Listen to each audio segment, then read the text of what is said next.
Hello and welcome everyone again into another video. And today's video, we are going to pull shards for Leonardo. Leonardo is finally here and lots of goodies are coming with him, but with a price. So let's see. Expecting this to be 4.5. Okay, yeah, 4.5 thousand on the Sacred Shard. That's expected. Usually you need 20 shards to get the champion. We have him at 80,000. That's less than 20. So, is it expensive? I mean, yeah, he's a Void Legendary. He's the most sought out Void Legendary in the entire game. Plarium knows that. You know that. So, you don't expect him to be a cheap one. Now, 50k for the soul, that's also the price. But I think what they actually did, they just kind of like, threw him down a little bit. Like, they forced us to waste 20,000 here. As far as the soul, I would recommend going for the soul if you can.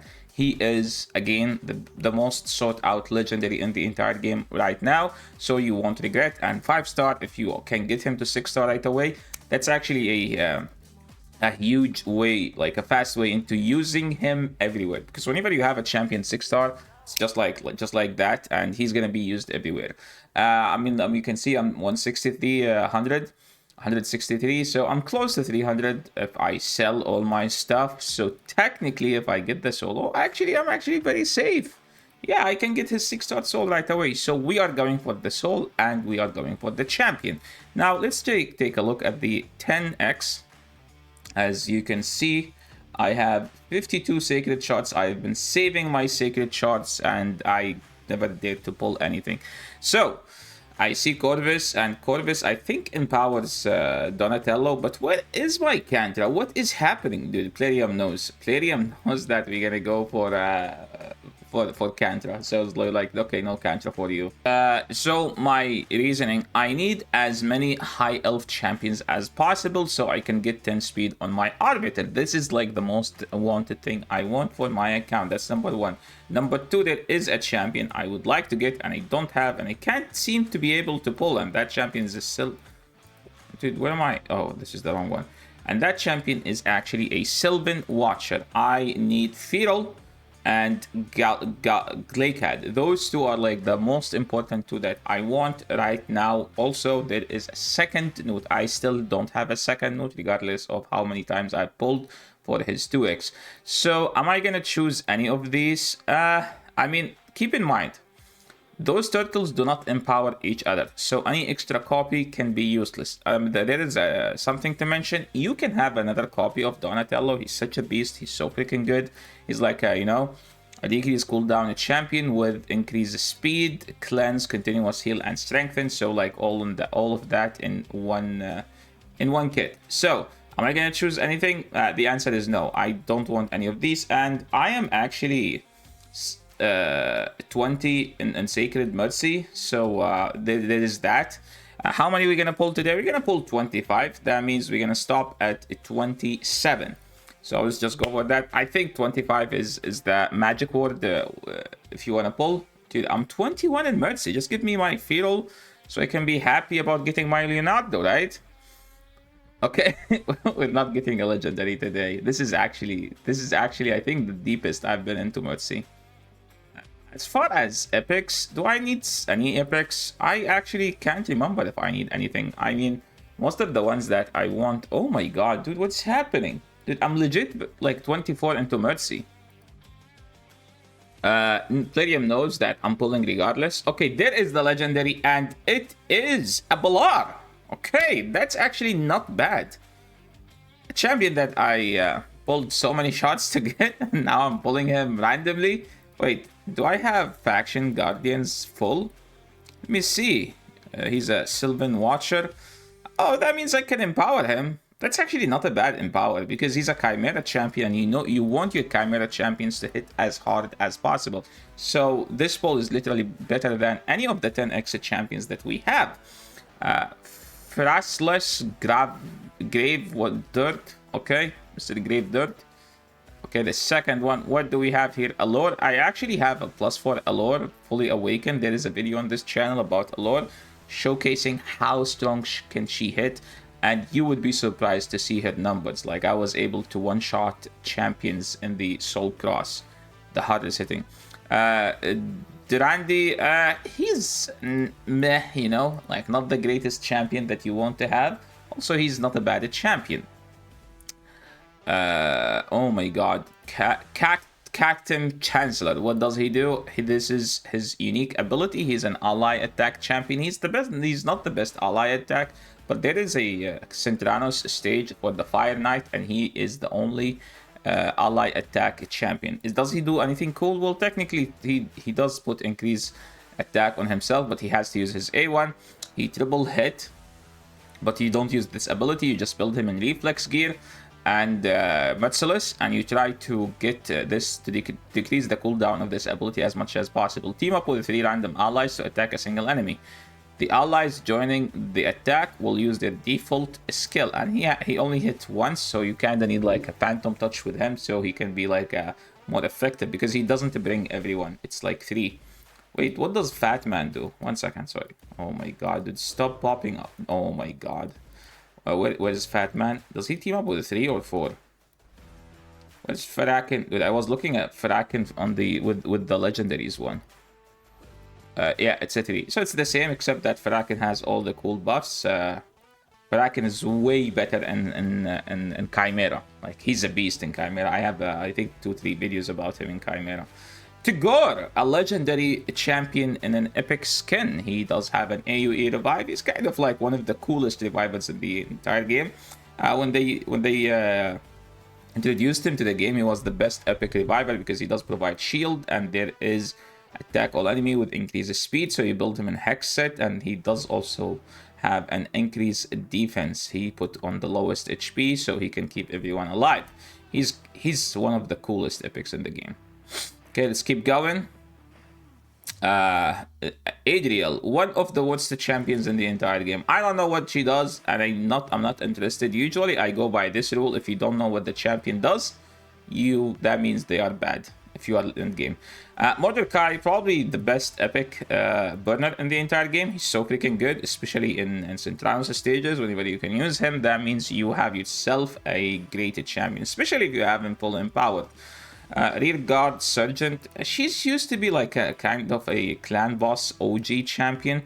Nobody is building her, nobody wants to build her, so she's only good on a very new account. Quartz Collector, okay, go collect somewhere else, to be honest. I don't want to collect anything here.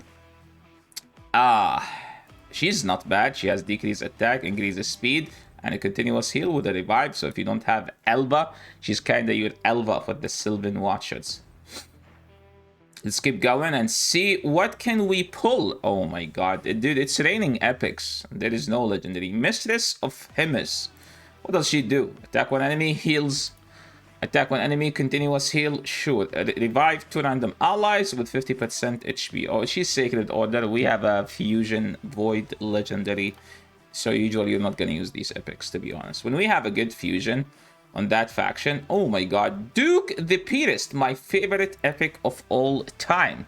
He does provide decreased attack and decreased defense on the same ability, and he's a defense-based nuker. I mean, he does actually hit pretty hard if you have him fully empowered with Good Awakening. He's one of the best epics in the entire game. Usually, back in the days, him and Stag Knight used to be the best, except that I prefer him over Stag Knight because Stag Knight has a shitty affinity, where like Duke has the blue affinity, you know. But when they introduced Dungeon Hard, Stag Knight became way better because green affinity is not as bad as it was before. Oh my god, we're picking up a legendary, and that legendary is, oh my god, who the okay, this guy is not bad, actually. He is not bad, okay? And I've lost to him in live arena. What does he do? Attack all enemies. Before attacking, remove all buffs from all enemies. Damage increased by 5% for each buff removed. And if he goes second and successfully managed to remove buffs, he smacks here. And that's not the end of it. Fill this champion turn meter by 5% for each enemy killed by this skill. And if he hits hard, he's going to be able to get lots of turn meter back. He does spread debuffs as far as I'm aware, because I lost to him with like a bomb champion where like they put the bombs and then he spread them. Attack one enemy 2 times. For attacking, transfer all debuff from this champion to the target. Damage from the first hit increased by 10% for each debuff transferred. So you need him to be to get debuffed. So this doesn't happen in Live Arena. And apply debuff spread, taking 2 random debuffs from the target, placing them on all enemies. Damage from the second increased by 5% for each debuff transferred and each debuff applied through the debuff spread. So with bump champions, he's actually good, he's usable. I'm sure you all struggled against faction because of him, because like look at his stupid passive. At the start of this champion turn, place increase accuracy and increase crit damage buff on them for 1 turn. At the end of this champion turn, place decrease crit damage, place 30% decrease crit rate and decrease crit damage on the enemy with the highest crit damage for 1 turn. So he has too many debuffs, right? 1, 2, and he debuff spread. So they are trying to make him look good for Hydra. I mean, he is kind of a nuker. He's an orc nuker if you need an orc nuker. The problem with the orc nuker is that we have Krokad, which is a fusion you get literally by playing the game. You got by playing the game. And he is the best fusion nuker probably of all. Oh my god, back to back. No, dude, don't give him to me. I literally, oh my god, I had a 6-star soul for him and I sold him. The 6-star soul. And now I pull him. Of course, never sell at 6-star soul because you will pull that champion right away. Yeah, that's how. So does he do good? No. Is he good? No. When is he good? If he has a 6-star soul. Attack all enemy, for this ability right here, attack all enemy will ignore shield buffs. Damage increased by 75% when attacking under Stone Skin. So if he has 6-star buff, you give him Stone Cleaver set that do more damage against the Stone Skin. And then you give him the Awakening, Cracking Roots, where like you do more damage to Stone Skin. With this ability, you can break the Stone Skin. That's why that's like where you can use him. He does have stun, and he does put, I think, intercept on himself, so he can't be sheeped or get wounded, because at the start of this, look at this. Whenever this champion kills an enemy, place a stun debuff on the enemy with the highest turn meter for 2 turns, of course, once per skill. If Izmi is on the same team, place intercept on this champion at the start of their turn. If Izmi is on the same team, both. Oh, the skill will ignore more damage. So you have to pull him with Izmi, and Izmi was a fusion. Oh my god, I feel so bad now for selling his 6-star soul. Oh my god, dude, this is actually depressing. But I deserve it, guys. I deserve it. I said long time ago I should stop selling 6-star souls, but hey, it came to punch me at the end of the day. Okay, we're gonna keep pulling. What are we getting? I need a Gori for the faction Guardians, and it's oh my god, a 3rd or a 4th. Oh my god, yo, let's go Cantera. Plarium did not put her in the 10x, but I managed to pull a Cantera. Now I can make my guy triple X +3, sorry. +3 Raphael. He's gonna smack so freaking hard. Holy dude, that was so freaking good. Okay, let's go and see. 108k. So what do we need? We need this, right? The game is lagging, so apologies for this, guys. Apologies. The game is not working as intended. Let's just go straight to Mr. Leonardo. My favorite. No, my favorite is actually what's his face? Michelangelo. I'm sad that he was the login champion. So we need to get the key. So we get the key. Now we open the lock. And we go for the 175, blah, blah, blah. We need more. So we need to pull one more. Let's pull that one more. And keep going. Okay, we didn't get a legendary. Oh my god, we get a Stagnite though. So I think that's better than 90% of the stupid legendaries that we have. And Leonardo! Haha! Legendary Leonardo from the Shadowkin faction. Come here, because I want you. My friend, where are you? Okay, we have to click all the red dots. I have managed to successfully obtain all the turtles. Where are you, Leonardo? Where did you go, my friend? Leo, where are you? Okay, he's here. He's here, guys. Oh my god, he's so freaking cool. Look at that.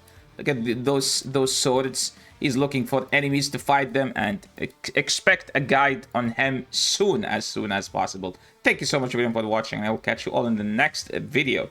If you made it this far, don't forget to like the video, subscribe to the channel if you haven't, and I will catch you on the next one. Peace. And best of luck for you if you are pulling. I hope you get better luck than what you saw here.